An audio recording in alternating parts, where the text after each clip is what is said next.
Pakar perubatan dari Charité Berlin, Hospital University Heidelberg dan Hospital University LMU Munich, ketiga-tiga pusat perubatan terulung di Jerman ini hanya mampu menggelengkan kepala. Namun, apa yang lebih mengejutkan ialah ibu kepada kanak-kanak ini sendiri merupakan seorang pakar pediatrik yang terkenal di Munich. Bagaimana mungkin seorang doktor tidak mampu menyelamatkan anak perempuannya sendiri? Bil perubatan yang dituntut mencecah 20 milai euro atau sekitar RM1.25 juta. Namun, jawapan dingin daripada dunia perubatan Jerman ialah tiada kaedah rawatan yang wujud. Pada saat itu, ibu yang juga seorang doktor ini telah membuat satu keputusan yang dianggap mustahil. Di tengah-tengah sindiran rakan sekerjanya, dia membawa anak perempuannya menaiki penerbangan merentasi benua menuju ke Malaysia. Apa yang berlaku di sana kemudiannya benar-benar di luar jangkaan dalam masa 72 jam. Diagnosis diperoleh dan rawatan dimulakan dengan kos hanya 1/10 daripada kos di Eropah.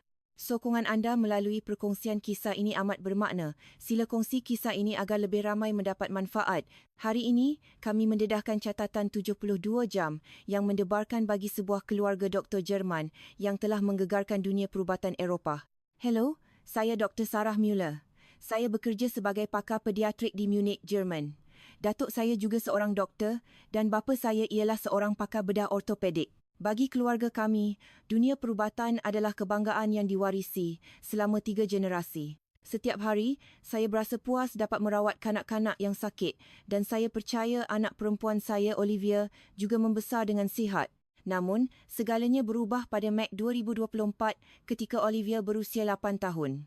Pada mulanya, simptomnya kelihatan ringan.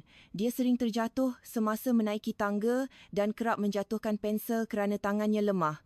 Sebagai pakar pediatrik, saya tahu ini bukan sekadar sakit tumbesaran biasa. Gerak hati saya kuat mengatakan ada sesuatu yang tidak kena pada sistem sarafnya. Kami segera menjalankan pemeriksaan terperinci. Daripada imbasan MRI, ujian darah, sehinggalah ke ujian panel genetik, semua yang termampu telah kami lakukan. 2 minggu kemudian, apabila keputusan keluar, tangan saya menggigil. Ia adalah penyakit neurodegeneratif metabolik yang sangat jarang berlaku, yang hanya menyerang 1 dalam setiap 5,500 orang di dunia. Masalahnya, penyakit ini bersifat progresif. Tanpa rawatan, Olivia tidak akan dapat berjalan atau bercakap sebelum dia mencapai usia remaja. Saya segera menghubungi hospital-hospital terbaik di Jerman. Destinasi pertama saya ialah Charité di Berlin, tempat di mana pakar neurologi pediatrik terkemuka dunia berada. Mengatur janji temu sahaja mengambil masa 3 minggu. Apabila saya membawa Olivia ke Berlin, saya sangat yakin kami akan menemui jawapan di sana.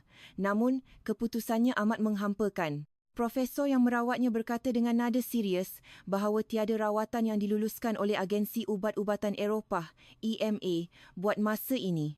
Walaupun ada ubat dalam fasa ujian klinikal, kami perlu menunggu sekurang-kurangnya 3 tahun. Bil perundingan dan pemeriksaan sahaja mencecah 18,000 euro, sekitar 16,000 rigu. Kami membelanjakan wang yang banyak tanpa sebarang rawatan. Saya tidak berputus asa. Tempat kedua yang kami kunjungi ialah Hospital University Heidelberg, salah satu pusat perubatan yang paling dihormati di Jerman. Di sana, kami mendengar jawapan yang sama. Memandangkan ia adalah penyakit jarang jumpa, penyelidikan masih dijalankan tetapi protokol rawatan sebenar masih belum ada. Sebagai ganti, kami hanya diberikan ubat-ubatan dan terapi fizikal untuk mengurangkan simptom. Kos lawatan kali ini ialah 22,000 euro, sekitar RM1,055. Pusat ketiga ialah Hospital University LMU Munich, tempat saya sendiri menjalani latihan residensi dahulu. Saya menemui bekas mentor saya dan menerangkan keadaan Olivia. Beliau berfikir panjang sebelum berkata jujur bahawa dalam sistem perubatan Jerman yang ketat, rawatan tersuai untuk penyakit ultra jarang sebegini adalah mustahil.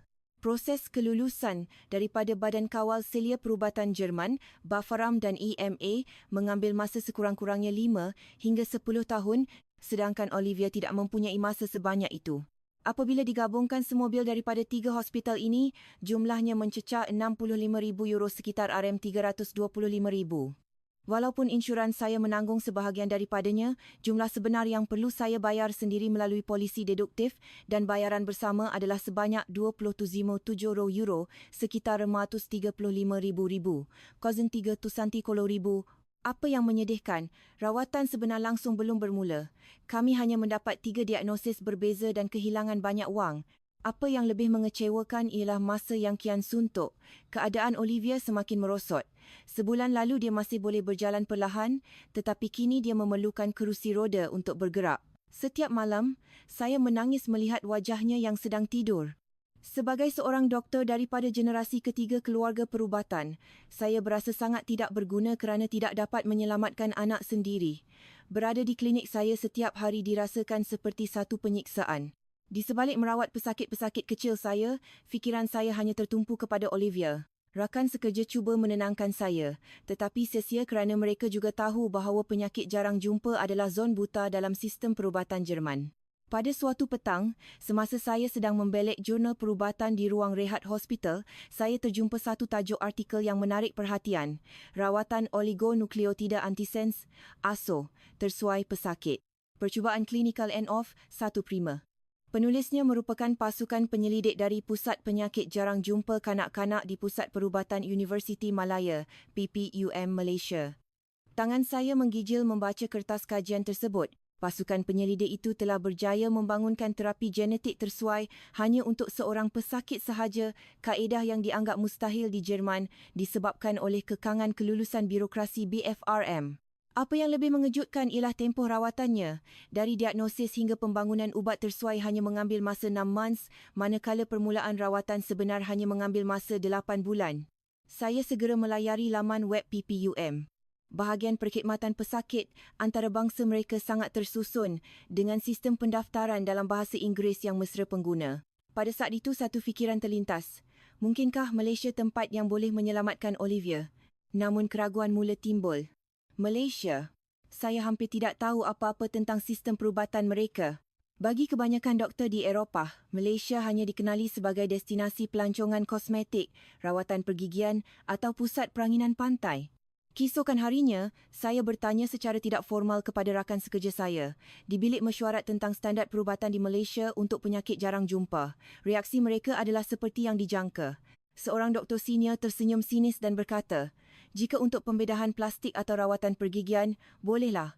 Tetapi untuk terapi genetik canggih, pergi ke Malaysia adalah tindakan yang sangat berisiko. Rakan sekerja yang lain pula lebih terus terang, apa yang mereka boleh lakukan di sana? Lebih baik kamu cari jalan di Switzerland atau negara Eropah yang lain. Malam itu, saya berbincang dengan suami saya Michael, seorang penganalisis kewangan yang sentiasa berfikir secara praktikal. Perkara pertama yang dilakukannya ialah mengira kos penerbangan, sara hidup di sana dan yang paling penting, kos rawatan. Katanya, jika usaha di Malaysia ini gagal, kami hanya akan kehilangan wang dan kembali dengan tangan kosong. Saya membidas hujah itu. Saya menjelaskan bahawa di Jerman, kami telah membelanjakan €27,000 dan jika kami mencuba rawatan eksperimen di sini tanpa perlindungan insurans, ia akan menelan kos sekurang-kurangnya RM5,000 hingga €2,500 RM RM5,000 hingga RM1 $2,500 juta, tanpa sebarang jaminan kelulusan, segera disebabkan sekatan undang-undang. Michael terdiam. Kami berdua tahu masa tidak menyebelahi Olivia. Keadaannya merosot setiap minggu dan jika dibiarkan, dia mungkin tidak dapat menguruskan diri sendiri dalam tempoh setahun. Malam itu saya tidak dapat melelapkan mata. Saya merenung sailing sambil berfikir, antara ego saya sebagai doktor Jerman dan nyawa anak saya, yang mana lebih penting? Antara pandangan serong rakan sekerja dan masa depan Olivia, apa pilihan saya? Jawapannya sangat jelas. Keesokan paginya, saya menghantar email kepada Pusat Pesakit Antarabangsa PPUM. Saya melampirkan semua rekod perubatan Olivia, keputusan diagnosis dari Jerman dan data ujian genetiknya. Dalam masa 24 jam, saya menerima balasan yang ditulis dalam bahasa Inggeris yang sangat profesional. Mereka menyatakan telah meneliti kes Olivia dan melihat adanya peluang untuk rawatan. Malah, janji temu pertama boleh diatur pada tarikh pilihan kami dan pemeriksaan terperinci akan dimulakan dalam tempoh 3 hari selepas ketibaan. Di Jerman, proses ini sahaja memakan masa berminggu-minggu, tetapi di Malaysia semuanya begitu pantas. Sebut harga yang disertakan menunjukkan kos diagnosis awal dan analisis genetik adalah sekitar $28,000, sekitar €6,000. Jumlah ini jauh lebih murah berbanding apa yang kami belanjakan di Jerman hanya untuk ujian awal. Saya nekat untuk membawa Olivia ke Malaysia. Biarlah apapun pandangan rakan sekerja saya, ini adalah ikhtiar terakhir saya sebagai seorang ibu. Pada awal Mei 2024, saya memohon cuti sebulan daripada pihak hospital. Reaksi rakan sekerja saya agak dingin apabila mendapat tahu saya ingin ke Malaysia. Seorang doktor senior bertanya dengan nada bimbang jika saya telah memastikan bahawa ini bukan satu penipuan. Rakan sekerja yang lain pula berkata, jika hospital terbaik di Jerman pun tidak mampu melakukannya, bagaimana mungkin Malaysia boleh? Saya memahami kebimbangan mereka kerana saya sendiri tidak mempunyai jaminan penuh. Namun, melihat Olivia yang kini terpaksa menggunakan kerusi roda dan tangannya yang menggigil setiap kali memegang sudu, saya tahu kami tidak mempunyai pilihan lain. Sambil menempah tiket penerbangan, saya mengira anggaran kos. Tiket kelas perniagaan pergi balik dari Frankfurt ke Kuala Lumpur melalui Malaysia Airlines berharga sekitar €5,000 seorang, menjadikan jumlahnya €8,000 untuk kami bertiga.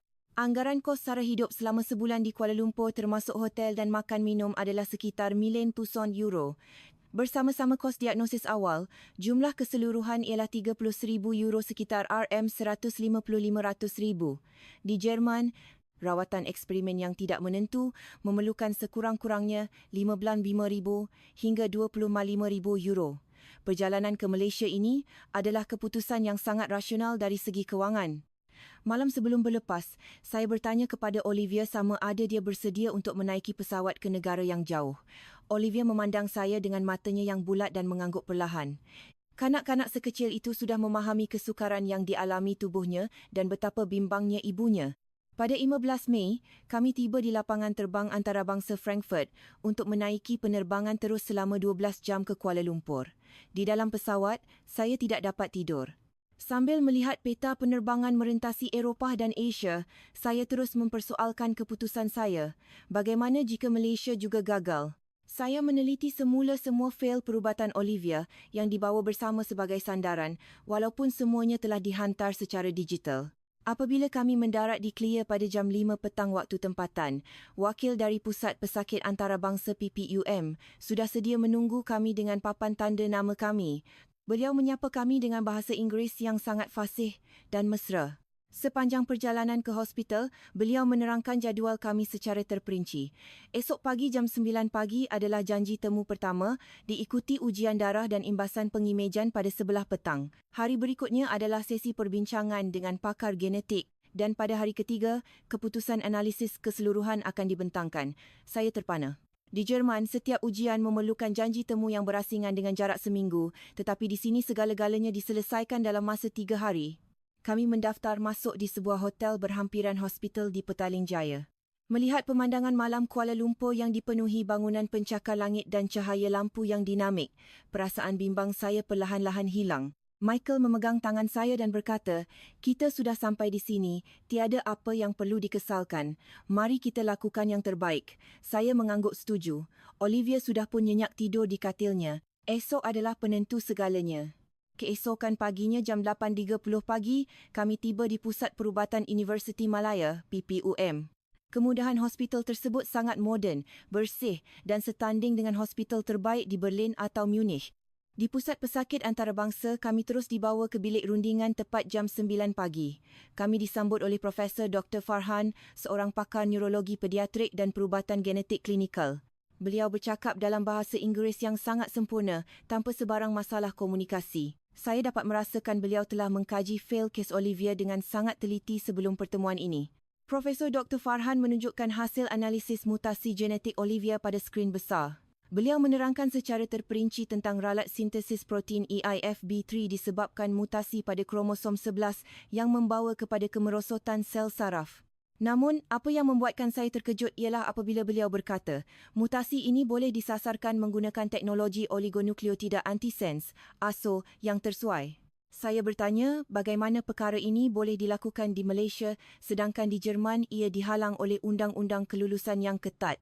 Beliau menjelaskan bahawa Malaysia mempunyai laluan pelepasan khas untuk penyakit jarang jumpa di bawah Kementerian Kesihatan Malaysia, KKM. Melalui sistem ujian klinikal N-OFF, satu, rawatan yang disesuaikan untuk seorang pesakit dibenarkan di bawah pemantauan etika yang ketat tanpa perlu melalui proses birokrasi bertahun-tahun seperti di Eropah. Semua pemeriksaan tambahan dijalankan pada hari yang sama. Jam 10.30 pagi ujian darah, jam 1 tengah hari imbasan MRI dan PET CT dan jam 4 petang ujian konduksi saraf. Di Jerman, untuk menyelaraskan semua ujian ini dalam satu hari adalah sesuatu yang mustahil, tetapi di PPUM semuanya berjalan lancar tanpa kelewatan. Jururawat melayan Olivia dengan penuh kasih sayang dan lemah lembut sehingga dia tidak berasa takut semasa darahnya diambil. Semasa makan tengah hari di kafeteria hospital, saya melihat ramai pesakit dari luar negara, ada yang datang dari Timur Tengah, Indonesia, malah dari Australia. Sistem di sini benar-benar berpusat kepada pesakit, sangat cekap dan pantas. Keputusan semua ujian ini akan keluar dalam masa 48 jam berbanding berminggu-minggu di Jerman. Dalam perjalanan pulang ke hotel, Michael berkata, sistem di sini sangat berbeza dengan Jerman. Ia dioptimumkan untuk kelajuan dan kecekapan. Saya sangat bersetuju. 2 hari kemudian, pada 17 Mei, kami kembali ke bilik Profesor Dr. Farhan untuk mendengar keputusan penuh. Beliau mengesahkan bahawa mereka bentuk ubat ASO tersuai untuk menyekat ekspresi genetik yang salah itu. Beliau menerangkan bahawa teknologi ini sebenarnya ada di Jerman, tetapi kos pembangunan ubat tersuai untuk seorang pesakit di Eropah boleh mencecah antara 500,000 hingga 1 juta euro, RM2.5 juta hingga RM5 juta kerana perlu melalui syarikat farmaseutikal gergasi. Di Malaysia, PPUM mempunyai makmal sintesis dan reka bentuk ASO mereka sendiri yang disokong oleh dana penyelidikan kerajaan. Profesor Dr. Doan Sang Farhan membentangkan pelan tindakan. Reka bentuk ubat mengambil masa 2 bulan, sintesis dan ujian keselamatan 2 bulan dan kelulusan etika 1 bulan. Dalam masa 5 bulan, rawatan boleh dimulakan. Kos keseluruhan yang dianggarkan untuk pembangunan ASO dan rawatan selama 6 bulan ialah RM9,000 so, sekitar €2,000. Jumlah ini jauh lebih murah berbanding sebut harga di Eropah, sedangkan kepakaran dan teknologi yang digunakan adalah setaraf. Malah, sebahagian besar penyelidik di makmal tersebut merupakan graduan PhD dari universiti terkemuka di UK dan Jerman yang memilih untuk pulang berkhidmat di tanah air mereka. Salah seorang penyelidik memberitahu saya, di Eropah, penyelidikan seringkali tertumpu kepada penerbitan kertas kerja dan geran komersial. Tetapi di Malaysia, fokus kami adalah untuk menyelamatkan nyawa pesakit yang berada di depan mata kami. Pada 20 Mei, pelan rawatan tersuai Olivia diluluskan secara rasmi oleh Jawatankuasa Etika PPUM dalam masa hanya 5 hari. Penyelidik segera memulakan proses reka bentuk genetik. Saya menghantar email kepada bekas mentor saya di LMU Munich untuk berkongsi perkembangan ini. Beliau membalas dengan penuh kagum, kelulusan dalam masa 5 hari. Di Jerman, proses kelulusan Jawatankuasa Etika sahaja mengambil masa sekurang-kurangnya 6 bulan. Sistem kami telah membuatkan pesakit menunggu terlalu lama. Pada awal Julai, ujian keselamatan pada sel dan model haiwan selesai tanpa sebarang kesan sampingan. Pada 15 Julai, dos pertama ASO diberikan kepada Olivia melalui suntikan intratekal ke dalam cecair spina untuk menghantar ubat terus ke sistem sarafnya. Prosedur tersebut berjalan lancar dalam masa 30 minit. Rawatan ini diteruskan setiap 2 minggu sekali dan kami terus menetap di Malaysia sepanjang tempoh itu. Pada bulan pertama, tiada perubahan ketara. Namun, menjelang pertengahan Ogos, keajaiban mula berlaku. Olivia sudah boleh memegang sudu sendiri tanpa tangannya menggigil.